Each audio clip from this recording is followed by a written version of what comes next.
¿No ha podido pagar su renta por unos meses y está enfrentando citaciones en la corte y advertencias de desalojo? No deje que la angustia tome el control. Existe un recurso que puede ayudarle a mantener su hogar. Usted podría recibir hasta $3,000 que le ayudarán para cubrir su deuda gracias a los servicios de estabilización de vivienda que ofrece el condado de Montgomery a sus habitantes. Si usted ha recibido cualquiera de estos documentos, es elegible para el programa. Una citación de la corte o court summons. Un fallo judicial o judgment. Una orden de restitución o warrant of restitution. O un aviso del alguacil, mejor conocido como un sheriff notice. Tome en cuenta que para calificar no deberá haber aplicado por la misma ayuda dentro de los pasados 12 meses. Y su ingreso deberá estar dentro del rango establecido por el Departamento de Salud y Servicios Humanos de Montgomery County. ¿Cómo puede aplicar? Tome una captura de pantalla a los siguientes documentos que deberá reunir. Documentos que hayan llegado de la corte como citaciones y avisos de desalojo en blanco y rojo. Contrato de arrendamiento, mejor conocido como lease. Identificación con fotografía para todos los adultos que vivan en el hogar. Estados de cuenta bancarios de los últimos 2 meses de su cuenta corriente y de ahorro. Prueba de ingresos de todos los miembros del hogar que trabajen. Y un historial de pago de alquiler actual, mejor conocido como rent ledger. Llévelos personalmente a cualquiera de las oficinas del Departamento de Salud y Servicios Humanos. Estas se encuentran en las áreas de Rockville, Silver Spring y Germantown. Si tiene dudas sobre su documentación o necesita orientación gratuita, llame al Centro Latino para el Desarrollo Económico. O envíenos un mensaje de texto. Con gusto le atenderemos en español. Y recuerde, proteger su hogar es también proteger su bienestar y el de su familia.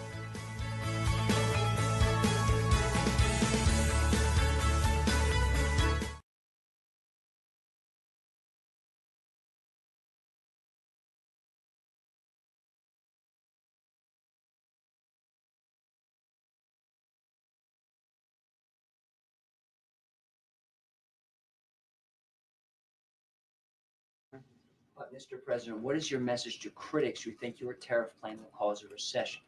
I think they should go back to business school.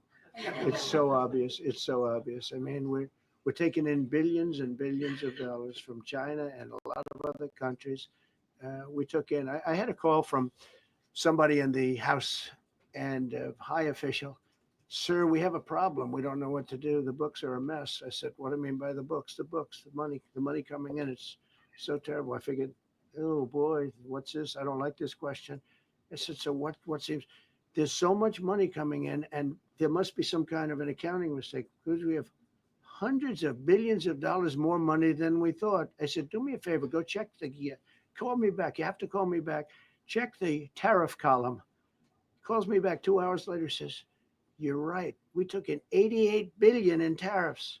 They have so much money coming in, but more important than the money coming in, we have companies coming in, factories coming in, auto plants being built. AI is being built here instead of being built all over Europe and Asia. We have all of it. We have over $15 trillion, just about, Scott. I think we're right at about that number. We went to Saudi Arabia. We went to Qatar. We went to UAE. Very smart people, very smart leaders, great leaders.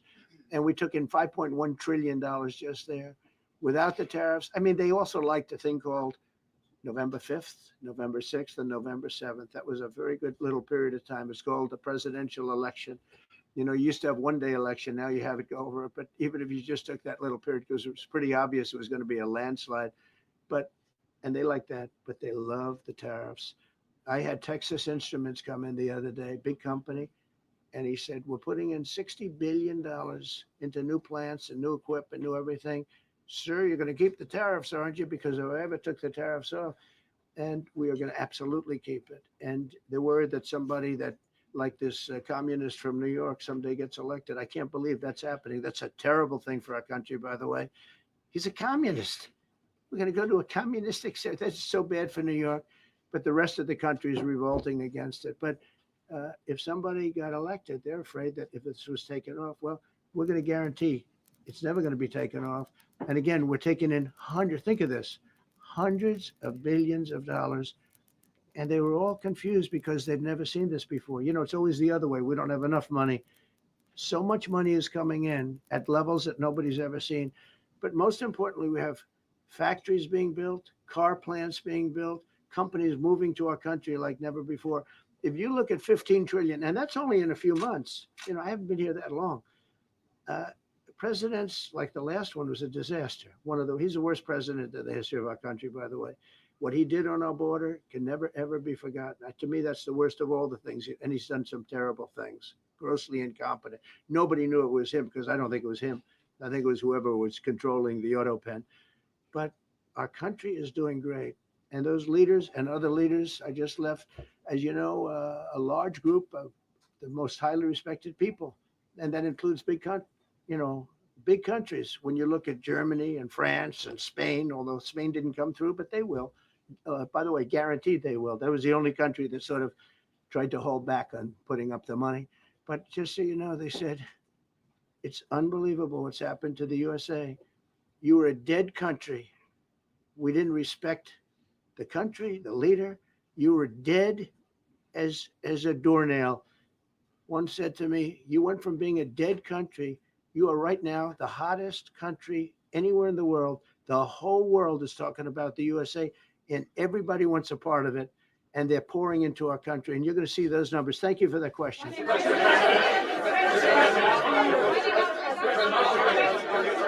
Yeah, go ahead. Thank you, Mr. President. I have a question about trade. Secretary Bessent has said that he hopes tariff deals with major partners will be done by Labor Day. So if some deals are not done by your July 9th deadline, will some countries' tariffs go back up, or will they stay where they are Well, now? there are some countries that are used to ripping us off, to be honest with you. I don't want to name them, but you sort of can name them. And they're so used to just, taking it billions and billions of, look, we had a trade deficit of more than $1 trillion. Think of a trillion, a trade deficit. That's because nobody cared. We cared a lot when, I took in hundreds of billions of dollars in tariff. We had the greatest economy in history up until now. I think we're going to blow it away. But during my time, and especially prior to COVID, we had the greatest economy in the history of our country. I think we're going to blow it away now based on the kind of numbers that we're seeing. But some countries are very angry because they've been ripping us off for years. They've been making billions and billions of dollars. There was nobody to negotiate with. They could do whatever they want. They charged us tariffs, by the way, at numbers that we've never seen before. And we ended up losing much more than $1 trillion a year. $1 trillion a year on trade. And now they're being met with a force that's far greater than them. And they don't like it. So they're upset because instead of making, $5 billion, they're going to break even. Or they'll make a little bit. I want to be nice. They'll make a little bit. Or we'll make a little bit. It's a big difference. Yeah, please go. Go ahead. Red. On the 2020 election, is there any more information on the special prosecutor? So many Americans still have questions about the 2020 election. And speaking of rogue judges, would you consider appointing somebody at DOJ maybe to investigate the judges that allowed for the political persecution of you, your family, and your supporters during the Biden administration? I love you. Who are you? I'm Carol from Lindell TV. Well, it's just a very nice question. And it's not a setup. I have no idea who you are, but I appreciate that question. All I can say is we're not here for that. I hope so. I hope they're doing a thing because that election was rigged and stolen, and we can't allow that to happen. A lot of people tell me, sir, you just won the greatest election in the history of our country. You won at numbers that won all 7 swing states, won the popular vote, won everything. Sir, go on with your life. And many people say that, good people, friends of mine. Then you have people that say that same thing, go on with your life, but you have to find out what happened because you can't let that happen again. Look at what this lunatic did. Look at what he did. He opened our borders to people that were murderers, 11,888 to be exact, murderers. And we've captured many of those murderers and we're bringing them back, or some of them are so dangerous that we don't even want to bring them back. We're afraid they're going to try and come back in. But he allowed people to come into this country, people from mental institutions, insane asylums, that's a mental institution on steroids, people from mental institutions, gang members, drug dealers, people, jails being emptied out into our country. Venezuela emptied out almost its entire prison population into our country. But I don't want to blame them. Many countries have done that. The Congo, we have a great press conference coming up later, and it's the Congo and Rwanda. They were fighting for years, and it was machetes. It was vicious. It was as vicious, people's heads being chopped off. And I have a man who's very good in that part of the world, very smart, and put them together. And we're signing a peace treaty today. First time in many years they're going to have peace. And it's a big deal. We talk about Russia, and we're working that one. President Putin called up and he said, I'd love to help you with Iran. I said, do me a favor. I'll handle Iran. Help me with Russia. We got to get that one settled. And I think something's going to happen there. But we did some great work. India and Pakistan. That was going to be maybe nuclear. We did that. We did a lot of work. I don't know if there's ever been a president that's done much more. Serbia, Kosovo was going to go at it. Going to be a big war. I said, you go at it. There's no trade with the United States. They said, well, maybe we won't go at it. That's what happened with India and Pakistan. I was negotiating with both of them. And I said to Scott, I said to Howard, cancel all deals with India and Pakistan. They're not trading with us because they're in a war. They called back. What do we do? I said, look, you want to have trade with the United States. It's great. But you want to go and start using nuclear weapons on each other? We're not going to allow that. And they both agreed. Both have great leaders. They both agreed not to do it. So we did a lot. But I appreciate that question. Sir, on peace deals, can I follow up with you? Sir, can I follow up on peace deals? Thank you so much. Thank you, Mr. Orange. President. Thank you, Mr. President. I was just speaking with Senator Ron Johnson on the One Big Beautiful Bill, and he says he really wants to get to yes for you and get this accomplished. He does. He's a good man. But he also said that he needs more time, and he is not certain that the July 4th deadline is Well, possible. then he's not such a good man. Because there's too much work to do. He's a good man. Ron How Johnson's important- doing a good job. He's very committed. Every Republican senator is committed. And, you could have a couple of grandstanders, in all fairness. You could have somebody else. And it's very dangerous because our country would go from being the most successful country in the world to who knows what happens with a 68%. Think of it, 68% tax increase. That was given by the Democrats because they like high taxes. I don't know what happened. All my life, I'd grow up and I'd watch politicians talking. I'd say, oh, that's fun. And they were always saying, we will cut your taxes. We will cut your tax. I never heard it. They say, we will raise your taxes. And they elect people like this guy in New York that maybe has a chance. I find it hard to believe, but he maybe has a chance. They want to raise your taxes. So they want to see a 68% tax increase. That's more money than anybody could afford. You'd go into a depression if that ever happened. So I think there's a lot of pressure to get that approved. President Trump, How important is the July 4th deadline to you?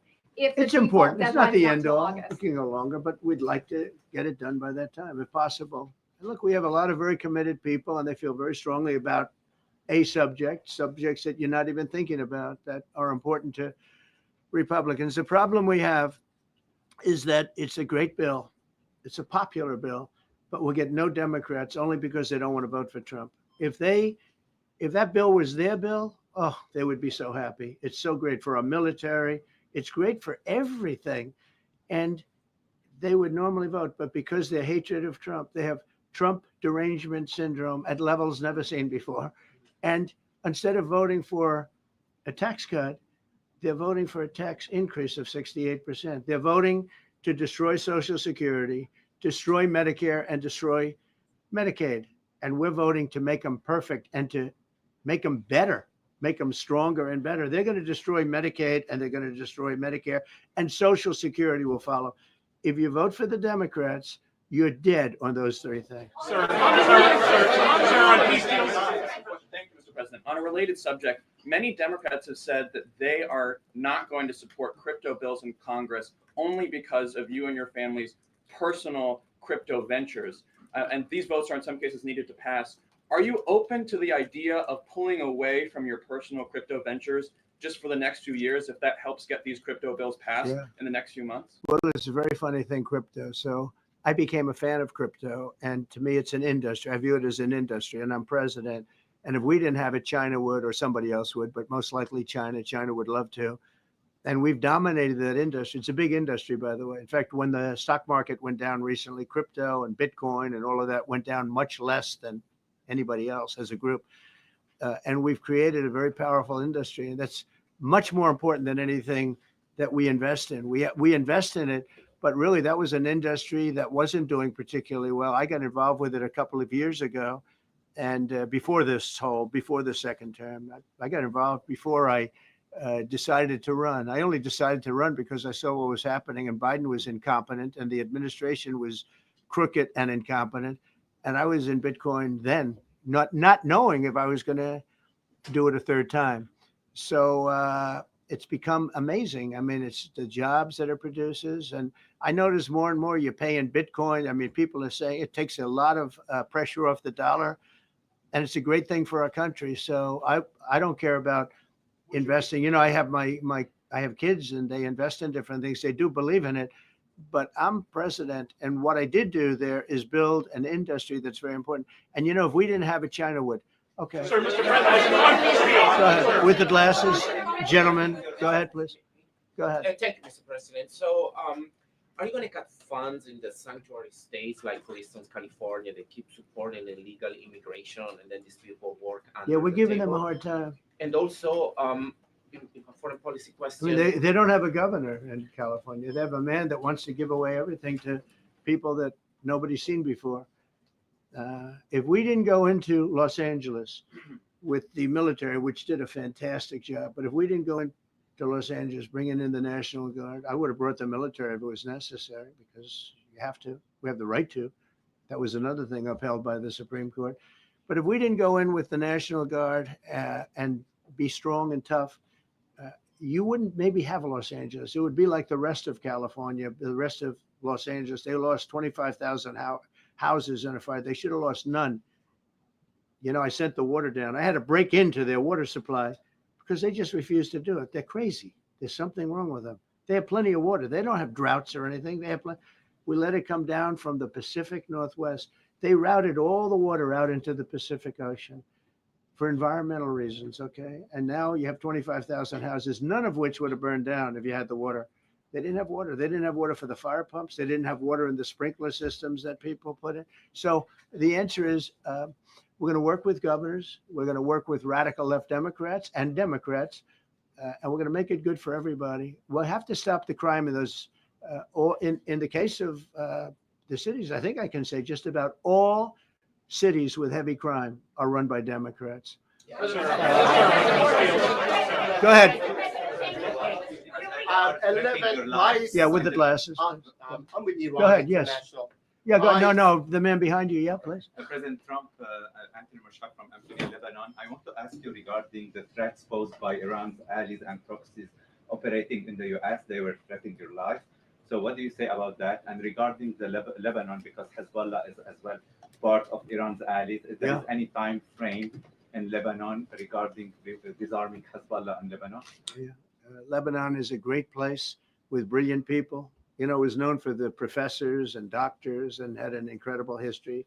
And hopefully we can bring it back again. I just appointed a friend of mine who's Lebanese, and I didn't know he was Lebanese. I've known him for 20 years, very, very successful man. And I just appointed him. And I said, why would you want that? He said, because I was born there. I was raised there. I love it. I love it so much. I said, you know, it's very dangerous going to Lebanon as ambassador. And he said, that's what they say, but I don't care about danger. I mean, this is a guy that is just a very big business guy. He wants to give up his whole life to go to Lebanon because he believes in it so much. We're with Lebanon all the way. We'll try and straighten it out. Threaten my life? Yeah, they have threatened. I get that throbbing feeling every once in a while. Get that throbbing feeling, but you know what? That's okay. This is a dangerous business. What I do is a dangerous business. You know, I tell the story of the car companies and different people and different professions you have. Race car drivers, as an example, 1/10 of 1% die. Bull riders, 1/10 of 1%. That's not a lot, but it's people die. When you're president, it's about 5%. If somebody would have told me that, maybe I wouldn't have run. Okay? This is a very dangerous profession. Yeah, please. By the way, so many questions. Should we keep this going, Pam? This is the opposite of Biden. Biden would take a half a question and he'd leave without answering it. Go ahead. On Iran. You tell me when it gets boring. Okay. If Iran. Are you from Iran? No, I'm not from Iran. I'm from the UK. But if the intelligence reports conclude that Iran can enrich uranium to a level that concerns you, would you consider bombing the country again? Without question, absolutely. Have you had any Turned out to be unbelievable. But, our incredible flyers and I call them the shots. These guys are unbelievable. Think from 52,000 feet, they hit the equivalent of a refrigerator door. They actually hit it right in the center, so it's much smaller than that. And just bomb after bomb going deeper, blowing up. Incredible thing. I don't know if you heard the general. He was very impressive. Raisin Cane. He's the one that beat ISIS for me. And he did it in a matter of weeks. And I was told it was going to take 4 or 5 years. And when I got this job, I always said, if I get this job, I'm going to put that guy as the head of the Joint Chiefs of Staff. And Dan Kane, and he, when I heard his name was Raisin, his nickname is Raisin Cane. I said, you got to be kidding. So I liked him right from the beginning, but he knocked out ISIS in a time that nobody ever thought possible. And when this attack was completed and so successful, I said, now I know how you knocked out ISIS so quickly. But we have the best people. We have the best equipment in the world. I rebuilt the military during my 4 years, during my other term. We have the best equipment in the world. The problem is we gave away, a lot of it, but small, relatively speaking. We gave a lot of it away to Afghanistan. Shouldn't have happened. That just shows how incompetent they were. They gave all that equipment away, billions and billions of dollars worth. Shouldn't have happened, but that was small compared to what we have. Now we have a great military with great people. Okay. Yeah, please. Mr. President, congratulations. A couple of very different questions. One is Rwanda, 1994. As you grew up in New York, we all knew how horrific those attacks were. Congratulations on that treaty. There are talks that perhaps that's going to take place today at 3:00 in the Oval Office. We're going to have a signing with Rwanda and the Congo. So I'm a little out of my league in that one because I didn't know too much about it. I knew one thing: they were going at it for many years and with machetes. It is one of the worst wars that anyone's ever seen. And I just happened to have somebody that was able to get it settled. I mean, just a brilliant person who is very comfortable in that part of the world. It's a very dangerous part of the world. I said, are you uncomfortable there? People are being killed. School children are being raided and killed. And I don't even want to say how, but as viciously as I've ever heard. Are you uncomfortable? No, that's the part of the world that I know. Very comfortable. Was able to get them together and sell it. And not only that, we're getting for the United States a lot of the mineral rights from the Congo as part of it. They're so honored to be here. They never thought they'd be coming to. Look, this is a very tough part of the world. They never thought. They were just telling me they never thought they'd ever be coming to the White House. And they're so honored. And so we're going to give them a great big reception. But that's after many years of fighting. It's a great thing. That's at 3:00, I believe. Sir, are you concerned at all about secret nuclear sites in Iran? You talk about maybe just secret nuclear site? Yes, that there might be some. Not really. Can I tell you? They're exhausted. And Israel's exhausted too. And I dealt with both of them. And they both wanted it settled, both of them. And we did a great job, but they're exhausted. The last thing they're thinking about right now is nuclear. You know what they're thinking of? They're thinking about tomorrow, trying to live. It's such a mess. It's such a mess. The place was bombed to hell. And no, I'm not worried about it at all. And I'm putting out a little statement. I'm going to respond to the Ayatollah's statement yesterday that we won the war. Oh, God, we won the war. And I said, look, you're a man of great faith, a man who's highly respected in his country. You have to tell the truth. You got beat to hell. And Israel was beat up too. They were both beat up. and it was a great time to end it. It was quick. They got the hate out. There was a lot of hate. It would be great if they didn't have that hate. But the last thing they're thinking about is nuclear weapons right now. Please. Thank you, Mr. President. Iris Howe with NTD Research Media with the Epoch Times. Thank you so Good. much for doing this. It's Sure. very refreshing for all of us here. It's a I good believe, group. in this room. It's refreshing. Very refreshing. Yes, we haven't Probably. had this in, for the I understand what you mean. So thank you so much for coming out here. Other to talk than to us. Caroline's done a great job. Yes. You're referring to the past administration, Yes, not to yes. Caroline. Yes. Back to the ruling today, if you don't mind. So you have always talked about winning for the American people. Right. How do you think today's ruling will enable you to further deliver for American families and workers across the country, not only when it comes to immigration, but also when it comes to trade, energy? What actions are most eager to move forward? Well, I with think now? taking power away from these absolutely crazy radical left judges is a tremendous. This is such a big day. It's like it's sort of sad because we're doing the signing at 3:00, and this may very well dominate the signing of a big war that was going on and really affecting the continent of think of it, the entire continent of Africa was being affected. We're settling that war today, and this will probably be a headline. But this is a very big moment, and it gives power back to people that should have it, including Congress, including the presidency.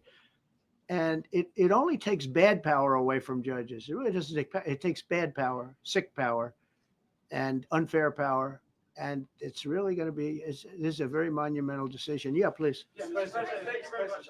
On July 9th, is that July 9th date set for tariffs to snap No. back, or could there be a? We can do whatever we want. We could extend it. We could make it shorter. I'd like to make it shorter. I'd like to just send letters out to everybody. Congratulations, you're paying 25%. He doesn't want. He's a much nicer person than I am. Go ahead. You finish it up. Who are you considering for the Federal Reserve then? And are you speeding up that process? I see Secretary. Oh, he's terrible. I mean, I have a list of things. We're like 38 on the list. We pay, Cameroon and different places are paying the same as us. Because, you have somebody sets a rate at 4% or 4.5%. It's hard to go out and say we should be paying 1% when you have your so-called experts doing it. And the sad part is, as per the question that you asked about tariffs, we've had the tariffs and we have less inflation than we had before. What we have is a hell of a lot more money, a hell of a lot more income, and we shouldn't be paying a rate like that. In other words, when we pay a rate, I'll tell you, each point is the equivalent of $300 billion. So if we had it down 3 points, because I think we should be at 1, you have Switzerland is at 0.25. In other words, 25% of 1%. And they're the number 1 right now, but we should be the number 1. And soon you're going to have, I think you're going to have where the people will pay will pay like we had a few years ago, where you put up money, you loan money. And I mean, you actually, instead of paying, you get paid. I love that. I don't know if it's any good, but I love it where you put up money and you get paid. But we should be in a category. So we should be at the top of the list, not toward the bottom of the list. But we have a man who's not a smart man. And he probably has Trump derangement syndrome. And he's just not a smart person. What he's doing, though, he's hurting us for years to come. Because if we borrow money at 2 points higher than we should be paying, that's $600 billion. Wouldn't you say those numbers are about right, Scott? So it's 2 points would be about 600, actually more than that, but about $600 billion, all because the guy doesn't want to lower the rates. He is doing the service, a very disservice. And then he goes up, talks about, I'd like to see costs come down. He gets up and he does his little thing for 5 minutes, and he goes out and he goes back to the beach. He goes, I'd like to see costs come down. Well, he could lower the interest cost by $900 billion a year. All he has to do is lower rates. And everybody's saying, I was watching some of the business shows today, and they're saying, Trump's right. He should really be cutting. The country's doing well. We have no inflation. Now, despite him, we're doing great.